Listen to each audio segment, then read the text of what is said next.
লাইনই জীবন, লাইনেই জীবন, লাইনেই যত গন্ডগোল। সে এসআইআর হোক বা যুবসাথী, ফর্ম তুলতে কারাকারি, হুড়োহুড়ি, মারামারি, কোনো কিছুই বাদ গেল না। পরিস্থিতি সামলাতে আরামবাগ বিডিও অফিসে যেতে হলো বিশাল পুলিশ বাহিনী র্যাফকেও।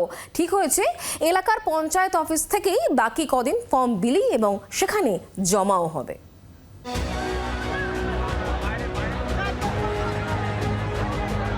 তুমুল বিশৃঙ্খলা, হুড়োহুড়ি, ঠেলাঠেলি, সকলেরই ফর্ম চাই। কারো যুবসাথী, কারো ভূমিহীন ফর্ম লাগবে। সোমবার আরামবাগ বিডিও অফিসের এটাই ছিল ছবি। পরিস্থিতি এতটাই বেলাগাম হয়ে ওঠে যে আরামবাগ থানার আইসি বিশাল পুলিশ বাহিনী এবং র্যাফ নিয়ে বিডিও অফিসে যান। ভূমিহীন এবং যুবসাথীর ফর্ম নিতে ব্যাপক লাইন, বিশৃঙ্খলা সৃষ্টি, ধস্তাধস্তি, কারাগারি ফর্ম, এমন দৃশ্য এর আগে কখনো দেখায়নি। আমরা দেখতে পাবো এখনো সেই সকাল থেকে ভিড় আছে, হাজার হাজার মানুষ সেই লাইনে দাঁড়িয়ে আছে। কিভাবে এদের সমস্যার সমাধান হবে তারা জানে না। তাদের ভূমিহীন তাদের ফর্ম দিচ্ছে, টাকা পয়সা দেবো বলছে, বলে 5 দিন টাইম দেয় না, তার মধ্যে এত ভিড়। ফর্ম মিলছে না, মার খাচ্ছে, কিছু করার নেই, সব ঠেলাঠেলি করে অনলাইন করতে বলছে। আমি এসেছি সকাল 7টায়, দূর লাইন ভালো লাগে, ঠেলাঠেলি গুতাগুতি, বেলাইনে যে যেখানে বাচ্চা ঠেলে দিচ্ছে। ছটা থেকে লাইনে দাঁড়িয়েছে, এখন মধ্যে ফর্ম পাইনি। এটা কাউন্টারটা পরিষেবাটা ঠিক হচ্ছে না, কাউন্টার বাড়াতে হবে, পুলিশের পরিষেবা বাড়াতে হবে। কাউন্টারটা একটা কাউন্টারে হচ্ছে না। ফর্ম কিভাবে পাচ্ছে মানুষ হয়তো কারাগারি করে মারামারি হচ্ছে। পরে মাইকিং করেও পরিস্থিতি নিয়ন্ত্রণে আনার চেষ্টা চলে।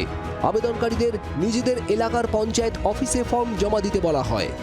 যার যা জিজ্ঞাসা করার আছে ওটা পঞ্চায়েত অফিসে যাবেন, পঞ্চায়েত অফিসে আপনাদেরকে সুন্দরভাবে বুঝিয়ে দেবে।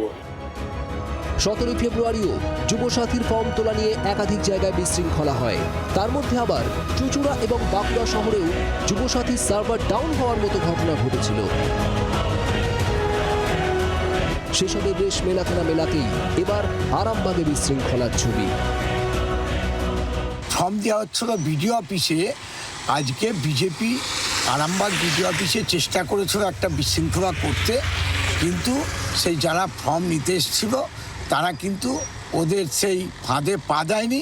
হয়রানি করা হচ্ছে, শুধু আজকের দিনে হয়রানি করা হচ্ছে না, পশ্চিমবঙ্গে বিগত 15 বছর ধরে মানুষকে হয়রানির শিকার হতে হচ্ছে এই সরকারের দ্বারা।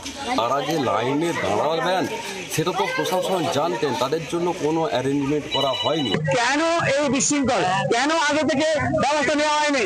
এত মানুষ, যেখানে আরামবাগ, গোটা আরামবাগ থেকে যে মানুষগুলো আসছে, এখানে হাজার হাজার মানুষ, কেন তাদের কোনোভাবে ব্যবস্থা নেওয়া হয়নি? বিডিও অফিসের কেন এই ধরনের বিশৃঙ্খলা সৃষ্টি হলো? এই আগে তো কখনোই হয়নি। তাহলে কি এর পেছনে কোনো রহস্য আছে? ক্যামেরা চিন্তি দাসের সঙ্গে দিব্যেন্দু সরকার, আরামবাগ, জি 24 ঘন্টা।